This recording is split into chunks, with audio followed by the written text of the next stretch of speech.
What's up, Fantasy Freaks? It's Rob, the NRL Fantasy Freak, back with my round 14 review. 1,080 points. It was an awesome week for my squad. Pushed me into an overall rank of 469, and we are flying. We're up to 14.088 mil and 17k in the bank. 10 trades available. The one trade I made this week was Savala out for Couchman, which got me 54 points, so happy with that.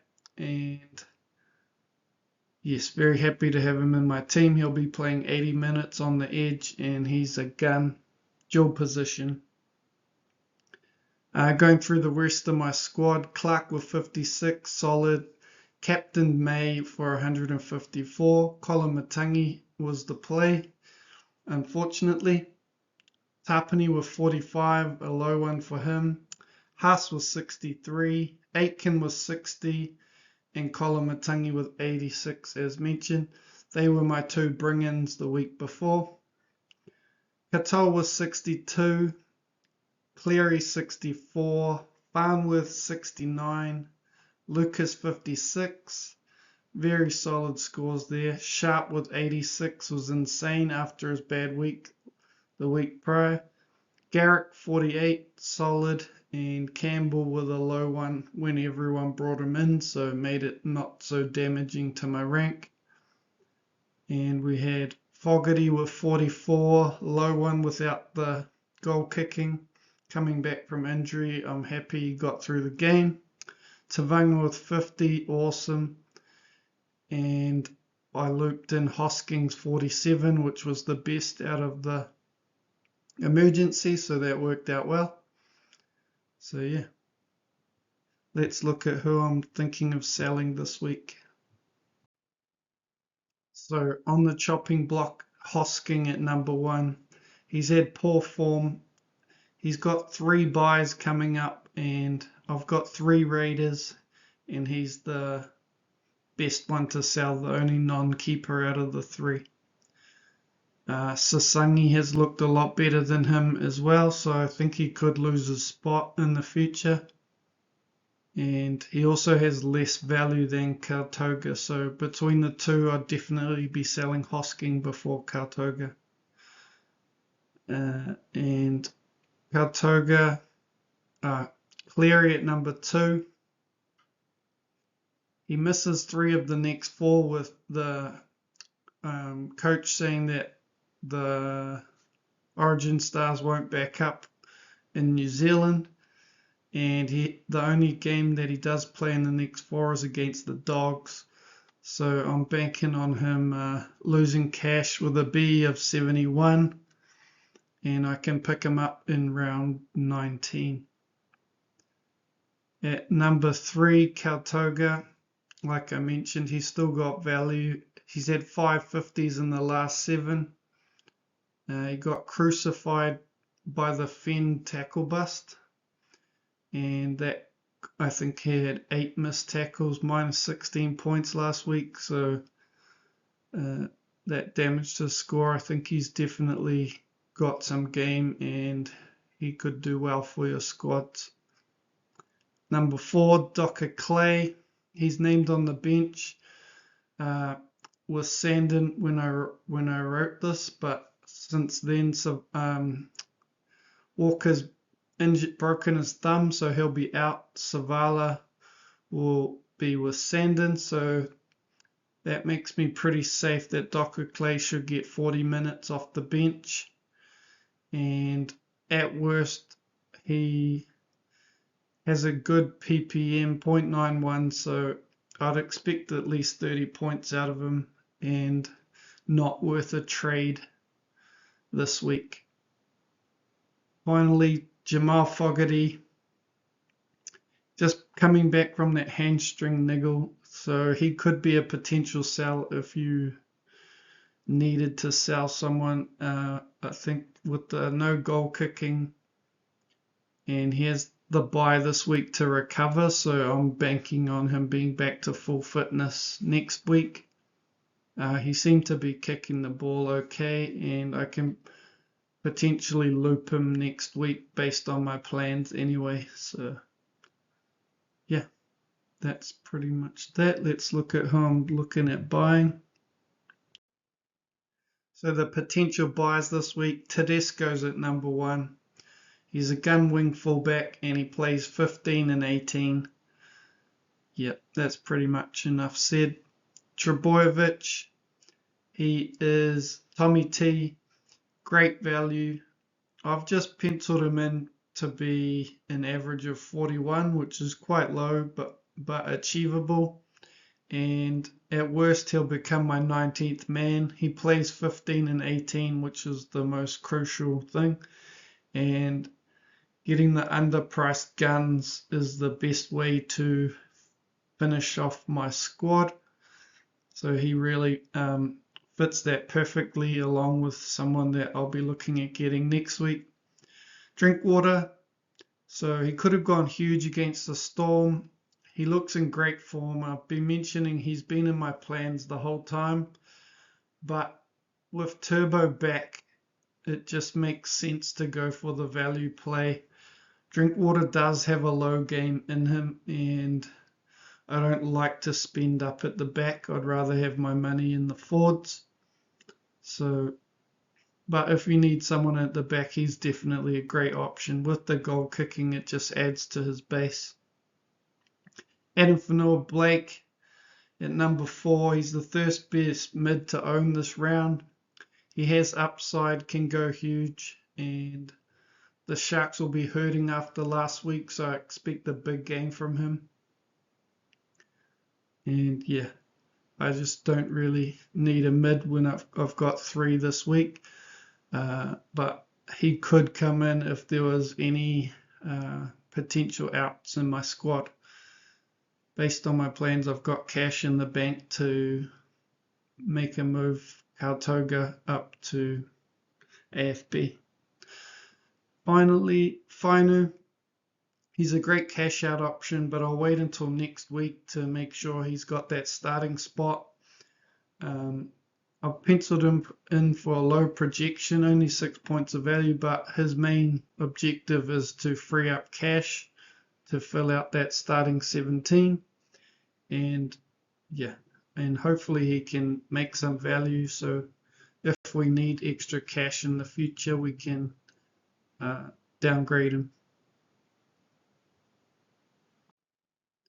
So I made this end of year run chart a week ago, and this is what it came out at. I just used the rankings based on the table at the time. Warriors came out on top with the easiest run home for the end of the year.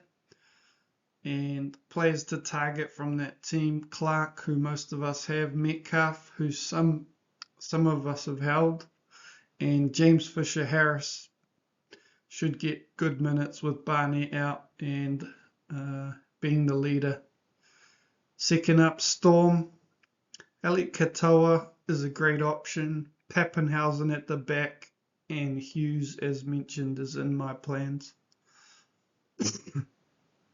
Paps and Katoa are options for injuries.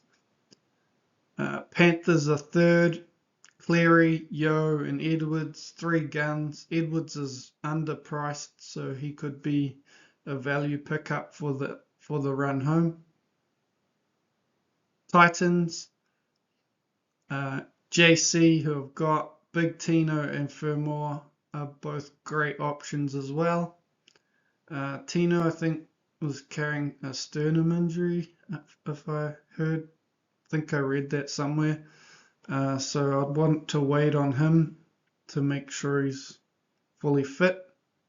And finally, I've put the Sharks, even though they're 9th on the list here, they're the next team that doesn't have a bye for the run home.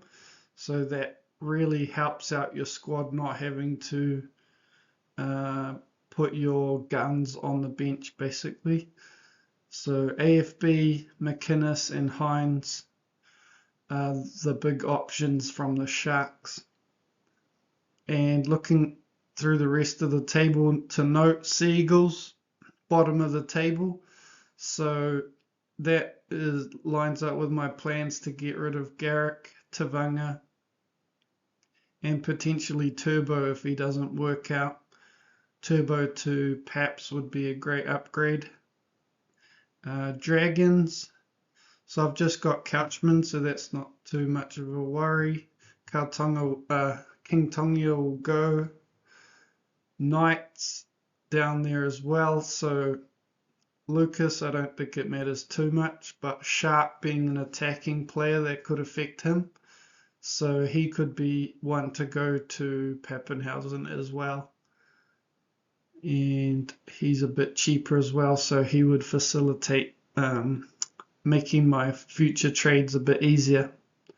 Dolphins are down there, but again, Herbie and Katoa are both attacking players, so that could affect them. So we'll have to monitor that. And Roosters with Teddy as well. Let's look at my future plans. First up, it's my round 15 team. So trades, Hosking and Cleary out, in Turbo and Tedesco. This is how the team lines up. Zach Docker Clay at hooker, Kolomatangi captain, Tavanga and Couchman, Aitken and Lucas in the edges, Katoa and Campbell in the halves, Farnworth and Garrick in the centres, and Sharpe, Turbo and Teddy at the back. I've got King Tonga and Hunt there as backups if anything were to happen and go wrong. And like I mentioned, I got Kautoga there that I could trade up to AFB if I need a mid. And yeah, yep. I was just thinking I've got my edges locked in with Couchman and Kolomatangi both playing mid. I couldn't move them around, so that might have to look at that. So looking at my future plans, I've got Kautoga out for Hughes next week, and that gets me my underpriced gun. It puts me in a great spot for round 16, looking at 900 points, 899 based on the last three average, and I'll be able to loop Fogarty and Hughes to get the best score out of those two. Round 17, 1,066 points based on the last three average. Turbo with the 22 for his last three average isn't great viewing, so hopefully he can come back with some form.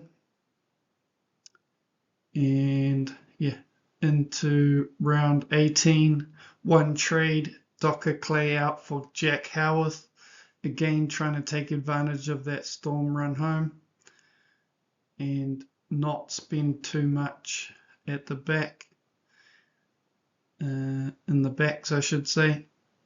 That still means I'm one short for round 18. I'm thinking I might sell Sharpe based on their run home being pretty poor, but considering how massive he can score, I don't really want to sell him. So at this point I'm thinking I'll just play one short, take the hit for 1 week and benefit for the rest of the rounds. Looking at the rest of my plans into round 19 to 21. So round 19 is the big move where I bring in two big guns and a cash out. So I've got LKT out for Yo, Tavanga out for Cleary, and Garrick out for Latu Fainu that is. Puts me in a strong position. Those trades on current prices, I'd be 51k short. So that's where I'm hoping Cleary will drop some cash from the Dogs game, having a break even of 71. I also have the potential to sell Turbo that week based on their run home, and if he hasn't done anything and isn't living up to expectations. I can cash him out to generate the cash to get those two big guns in for their nice run home. That puts me with 856 points for round 19, where we only play 13 players, so that's solid. And round 20, 1,096 points, no trades required. Almost an entire gun 17. Campbell and Couchman, I would expect by round 20 to have last three averages over 50. And it will just be Jack Howarth. That will be the low one there, who I could loop with Latu Whainu. And finally, round 21, looking at 1,079 points. And same thing, just Howarth and Whainu that I can loop. So, yeah. One big thing that I learned by doing this future planning was that Cleary, it was worth selling him. I gain extra points this week as I would have had to play Hunt. I also gain points next week as I would have had to play King Tongia. And then in round 18, I gain his whole points, whatever he gets, because I would have been playing too short. So it made selling Cleary definitely worthwhile and something you should all consider.